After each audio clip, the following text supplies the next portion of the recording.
எல்லாருக்கும் வணக்கங்க. மிதுன ராசியில் பிறந்தவங்களுக்கு வரக்கூடிய பங்குனி மாதத்தில் கோச்சார ரீதியாக வரக்கூடிய கிரக அமைப்புகளால் எந்த மாதிரியான மாற்றங்கள் வரப்போகுதுன்றது பற்றி தானுங்க ஆதாரபூர்வமாக இந்த பதிவில் நம்ம பார்க்க போகிறோம். மிதுன ராசியாதிபதினு சொல்லக்கூடிய கிரகம் புதன் மிதுன ராசிக்கு 9வது பாவகத்தில் சனி பகவானுடைய ஆதிக்கத்தில், லாபஸ்தானாதிபதினு சொல்லக்கூடிய செவ்வாயுடன் உங்களுடைய ராசியாதிபதி சேர்றாரு ராகு பகவானோட சேர்ந்து. அப்போது செவ்வாவும் சதய நட்சத்திரம் 3வது பாதம், புதனும் உங்கள் ராசியாதிபதி புதனும் சதய நட்சத்திரம் 3வது பாதமும், ராகுவும் சதய நட்சத்திரம் 3வது பாதம் தன்னுடைய சுயசாரத்தில். உங்கள் ராசியில் இருக்கக்கூடிய குரு வக்ர நிவர்த்தி ஆகிட்டு உங்கள் ராசியாதிபதியை பார்க்குற தருணத்தில் தான் இந்த மாதம் பிறக்கப்படுது. பங்குனி மாதம் 1ஆம் தேதி ஞாயிற்றுக்கிழமை அதிகாலை திருவோணம் நட்சத்திரம்னு சொல்லக்கூடிய விஷ்ணு பகவான் அவதரித்த நட்சத்திரத்தில் தான் இந்த மாதம் பிறக்கப்படுது. மிதுன ராசியில் பிறந்தவங்களுக்கு உண்டான மிக சிறந்த ஒரு மாதமாக இந்த மாதம் இருக்கும். 1ஆம் தேதியிலிருந்து 27ஆம் தேதிக்குள்ளார நீங்கள் வெளியூரில் இருந்தாலும் சரி, வெளிநாட்டில் இருந்தாலும் சரி, இந்த நேரத்தை சரியான முறையில் பயன்படுத்திக்கிறது பட்சத்தில் உங்களுடைய வாழ்நாள் கனவுன்னு சொல்லுவோம் இல்லைங்களா, மனக்கோட்டை கட்டிகிட்டு இருப்பீங்க இல்லையா, மனசுக்குள்ளார நெசத்தில் கோட்டை கட்டக்கூடிய ஒரு சூழலை உருவாக்கி கொடுக்கக்கூடிய நேரம் தானுங்க இந்த பங்குனி மாதம். சார் எல்லாரும் இப்படி தான் சார் சொல்கிறாங்க, சொல்கிறதெல்லாம் கேட்குறதுக்கு நல்லா தான் சார் இருக்குது, ஒன்றுமே நடக்க மாட்டேங்குது.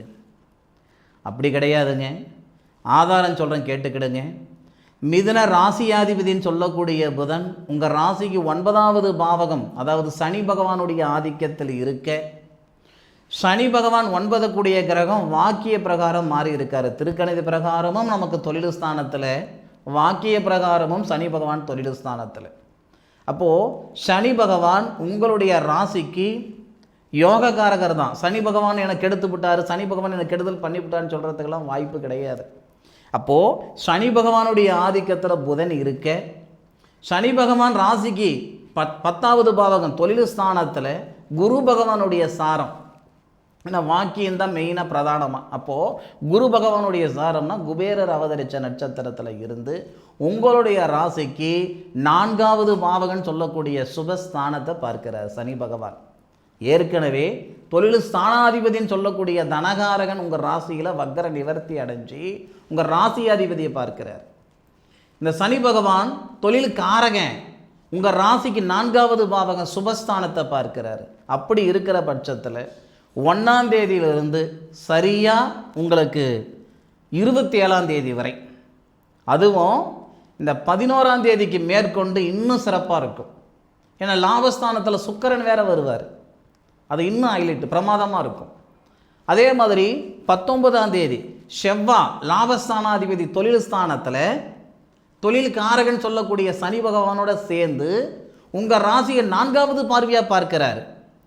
1ஆம் தேதியிலிருந்து 11ஆம் தேதி வரைக்கும் ஒரு மாற்றம், 11ஆம் தேதிக்கு மேற்கொண்டு 19ஆம் தேதி வரைக்கும் ஒரு மாற்றம், 19ஆம் தேதியிலிருந்து 27 தேதி வரைக்கும் ஒரு மாற்றம். அப்போது பங்குனி மாதத்தில் சாதகமான நாட்கள் பார்த்திங்கன்னா 27 நாட்கள்.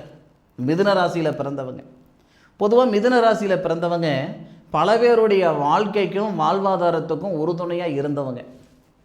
கொடுத்த பணம் வாங்க முடியாமல் சிரமப்பட்டு சின்னப்பட்டு இருக்கிறவங்க நிறைய பேர் இந்த மிதுன ராசியில் இருக்க தான் செய்கிறீங்க. அடுத்தவங்களுக்கு உதவ போய் ஏண்டா செஞ்சோம் எதுக்குடா செஞ்சோன்ற மன அழுத்தத்தால் இருக்கிறவங்க மிதுன ராசியில் ஏகப்பட்ட பேர்.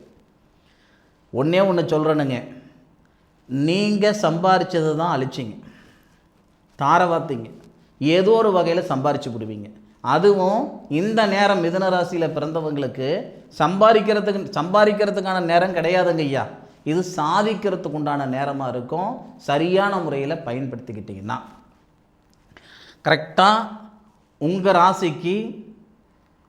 ராசிக்கு 10வது பாவகத்தில் இருக்கக்கூடிய சனி பகவான் 4வது பாவகத்தை பார்ப்பதால் 1ஆம் தேதியிலிருந்து 11ஆம் தேதிக்குள்ளார இந்த சுய தொழில் செய்கிறவங்களுக்கு எல்லாமே பிரமாதமான ஒரு நேரமாக இருக்கும். நீங்கள் செய்கிற வேலை என்னவாக இருந்தாலும் அந்த தொழிலை இன்னும் அதிகப்படுத்தலாம், ஊக்கப்படுத்தலாம். இது வரைக்கும் ஒரு 2000 ரூபாய் ஒரு நாளைக்கு சம்பாதிக்கிற அளவுக்கு நான் இருக்கிறேனுங்கன்னா 8000 ரூபாய் சம்பாதிக்கிற மாதிரி ஒரு சூழ்நிலைகள் உருவாகும் இந்த தருணத்தில். 1ஆம் தேதியிலிருந்து 11 தேதிக்குள்ளார தொழில் ரீதியாக நீங்கள் எடுக்கக்கூடிய முயற்சிகள் உங்களுக்கு முன்னேற்றத்தை கொடுக்கும். சார், நான் ஒரு இடத்துல வேலை செய்துக்கிட்டு இருக்கிறேன், வேலை மாற்றங்கள் செஞ்சுக்கிடலாம்னு இருக்கிறேன், தாராளமாக மாறிக்கோங்க, ஆச்சரியமே கிடையாது. இல்லை அந்த வேலையை விட்டுட்டு நீங்கள் சுயமாக செஞ்சால் கூட நீங்கள் மேலுக்கு வந்துடுவீங்க, அதுக்கான வாய்ப்புகள் இந்த நேரத்தில் இருக்குதான் செய்யுது. அதே மாதிரி கணவன் மனைவிக்குள்ளே இருக்கக்கூடிய கருத்து வேறுபாடுகள்லாம் அந்த நேரத்தில் சரியாக போயிடும். சார், இதுக்கு என்ன சார் ஆதாரம்? உங்கள் ராசிக்கு 12 கூடிய கிரகம், அதாவது ஐன சுகஸ்தானாதிபதினு சொல்லக்கூடிய ஒரு கிரகம் 10வது பாவகத்தில், அதாவது அசுரகுருன்னு சொல்லக்கூடிய கிரகம் தேவகுருன்னு சொல்லக்கூடிய குரு பகவானுடைய ஆதிக்கத்தில் இருக்கார். உங்கள் ராசிக்கு 4வது பாவக சுபஸ்தானத்தை பார்க்கிறார். நல்லா இருக்குது இந்த நேரம். 1லிருந்து 11க்குள்ளார தொழில் நிமித்தமாக நல்லது நடக்கிறதுக்கு வாய்ப்புகள் உண்டு. கணவன் மனைவிக்குள்ளார கருத்து வேறுபாடுகள் நீங்கிறதுக்கு வாய்ப்புகள் உண்டு. கருத்து வேறுபாடுகள் வர்றதுக்கு இல்லை, வந்த கருத்து வேறுபாடுகள் சரியாகிறதுக்கான வாய்ப்பு கணவன் மனைவிக்கும் பொருந்தும், காதலர்களுக்கும் பொருந்தும். 1 11 தேதிக்கு மேற்கொண்டு என்ன சார் நடக்க போகுது?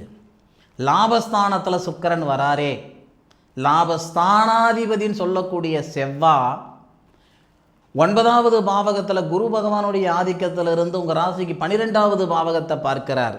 அப்போது 11 தேதியிலிருந்து 19 தேதிக்குள்ளார சுக்கிரனுடைய வீட்டை செவ்வாய் பார்க்கிறாரு, செவ்வாவுடைய வீட்டில் சுக்கிரன் இருக்கார், பரிவர்த்தனை. அப்போது 11 தேதிக்கு மேலே 19ஆம் தேதிக்குள்ளார மிதுன ராசியில் பிறந்தவங்க ரிஜிஸ்ட்ரேஷன் மண்மனை உருவாகிறதுக்கான வாய்ப்பு. நீண்ட நாள் கனவு. பொதுவாக இந்த மிதுன ராசியில் பிறந்தவங்க எப்படின்னா, வாடகை வீட்டில் இருந்தாலும் 4 வருஷத்துக்கு மேலே அந்த இடத்துல இருக்க மாட்டீங்க, சொந்தமாக வீடு வாசலை கட்டிக்கிடுவீங்க. சில பேர் எப்படின்னா 10 ரூபா சம்பாதிக்கிறேன்னா 15 ரூபா செலவு பண்ணுறேனுங்க அப்படின்றவங்களும் இருக்க தான் செய்கிறீங்க. ஆனால் மிதுன ராசியில் பிறந்தவங்க அப்படி கிடையாது. உங்களை சார்ந்தவங்களுக்கு தான் நீங்கள் ஏதாவது ஒன்று செஞ்சுக்கிடுவீங்களே தவிர உங்களுக்காக ஒரு விஷயத்தை செஞ்சுக்கிட மாட்டீங்க. நீங்கள் ஆணாக இருந்தாலும் சரி பெண்ணாக இருந்தாலும் சரி ஒரு விஷயத்தை சிந்திச்சு பாருங்கள். காலில் போடுற செருப்பு, ஒரு செருப்பு வாங்குறீங்கன்னா அந்த செருப்பு தேஞ்சு வீணாக போனால் தான் இன்னொரு செருப்பு வாங்குவீங்களே தவிர ஆடம்பரத்துக்காக 4 செருப்பு வாங்கி வச்சுக்க மாட்டீங்க. ஒரு 2 வீலர் வாங்கி அது ஒன்றுத்துக்கு உதவாத பட்சத்தில் தான் அதை மாற்றுவீங்களே தவிர அவ்வளோ சீக்கிரம் இன்னொரு வண்டியை மாற்றிட மாட்டீங்க. ஒரு சட்டை எடுக்கணும்னா கூட உங்களை சார்ந்தவங்களுக்கு நீங்கள் 2000 ரூபாய் 3000 ரூபாய் செலவு பண்ணுவீங்க, உங்களுக்கு 600 ரூபாய்க்கு மேலே அந்த சட்டை துணி எடுத்துக்கிட மாட்டீங்க. இப்படி தான் அந்த மிதுன ராசியில் பிறந்தவங்க இருப்பீங்க. இது ஆணுக்கும் பொருந்தும் பெண்ணுக்கும் பொருந்தும். இந்த நேரத்தில் சொந்தமாக மண்மனை உருவாகிறதுக்கான வாய்ப்புகள் உண்டு. 11 தேதிக்கு மேலே 19ஆம் தேதிக்குள்ளார முயற்சி பண்ணிங்கன்னா நிச்சயம் இது நடக்கும், அதில் மாற்று கருத்து இல்லை.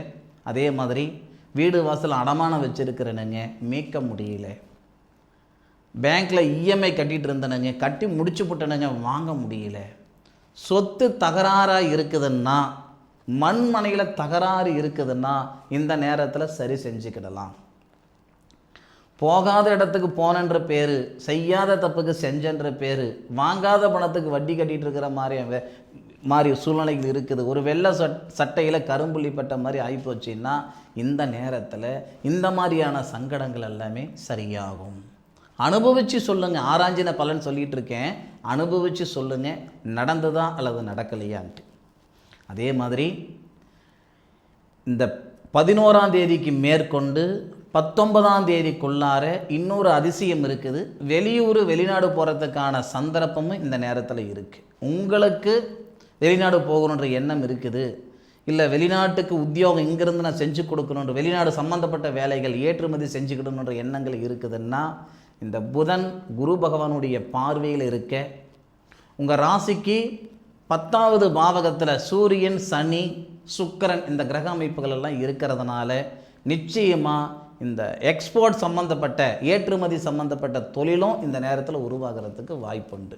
11 தேதிக்கு மேற்கொண்டு 19ஆம் தேதிக்குள்ளார மண்மனை உருவாகிறதுக்கும் வாய்ப்புண்டு. 19 தேதிக்கு மேலே 19ஆம் தேதி செவ்வாய் லாபஸ்தானாதிபதி தொழில் ஸ்தானத்தில் வராரு.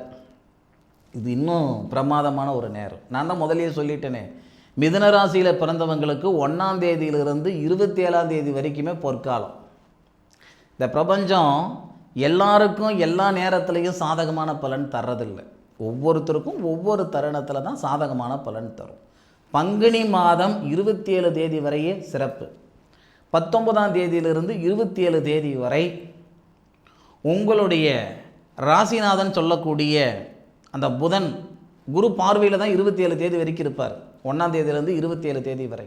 அப்போ அந்த லாபஸ்தானாதிபதி வந்து மிதுன ராசியில் பிறந்தவங்களுக்கு வந்து செவ்வாய் சாதகாதிபதி அவர் தான். ஏன்னா 6 கிரகம் அல்லவா, அந்த 6 கிரகம் லாபஸ்தானாதிபதி செவ்வாய் 10வது பாவகத்துக்கு போயிட்டு 4வது பார்வையாக உங்கள் ராசியை பார்க்கிறார். திடீர் அதிர்ஷ்டம் ஏற்படும். உங்களுடைய திறமையை வெளிப்படுத்துறதுக்குண்டான வாய்ப்பு இந்த நேரத்தில் 100% அமையும். ஒவ்வொருத்தருக்கும் ஒவ்வொரு திறமை இருக்கும்.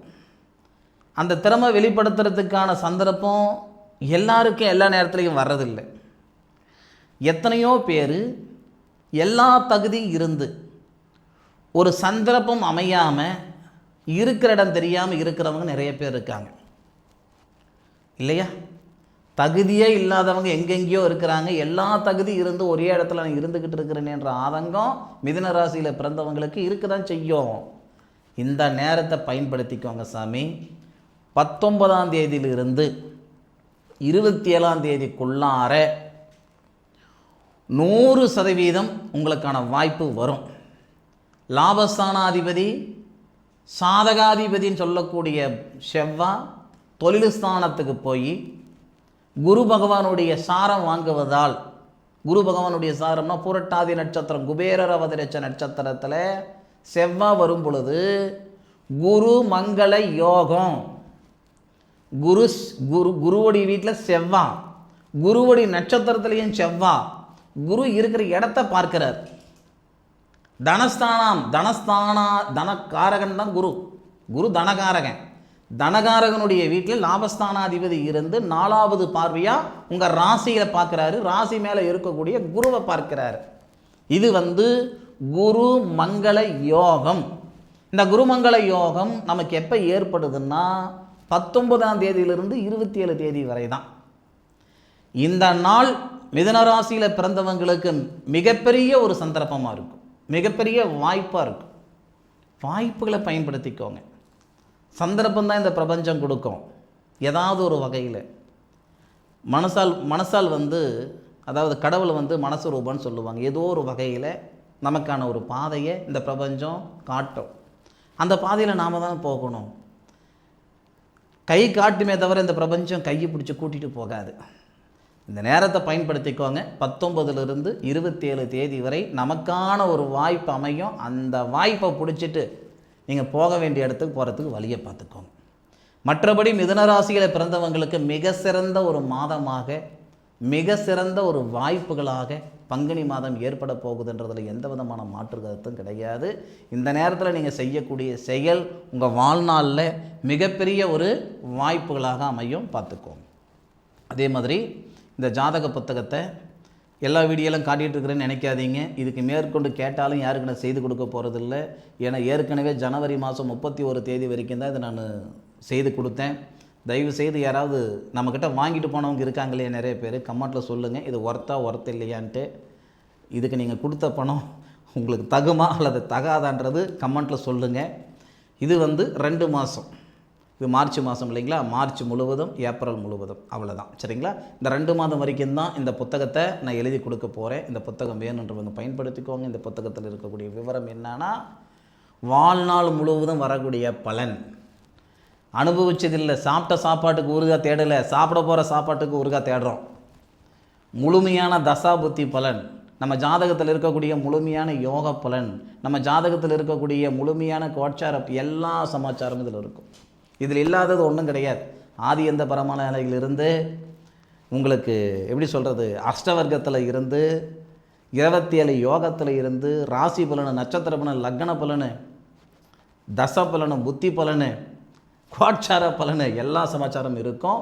இது வந்து ஒருத்தருடைய ஜாதகம். ஒரு நோட்டே 3/4 கிலோ வருதுங்க சரிங்களா. இந்த மாதிரி ஒரு பொக்கிஷம் ஏப்ரல் மாதம் முடிகிற வரைக்கும் செஞ்சு கொடுக்க போகிறேன், தேவைப்படுறவங்க பயன்படுத்திக்கோங்க. மிதுன ராசியில் பிறந்தவங்களுக்கு நிச்சயமாக இது ஒரு பொற்காலம். இந்த பதிவு மிதுன ராசியில் பிறந்தவங்களுக்கு பயனுள்ள பதிவாக இருக்கு நான் மனசார நம்புகிறேன். மீண்டும் அடுத்த ஒரு அற்புதமான தருணத்தில் மிதுன ராசியில் பிறந்த உங்களை சந்திக்கும் வரை உங்களிடமிருந்து விடைபெறுவது உங்கள் வீட்டு ஜோதிட நண்பனான மா காளிதாஸ் மணிகண்டன். திருச்சிற்றம்பலம். வாழ்க வையகம், வாழ்க வளமுடன்.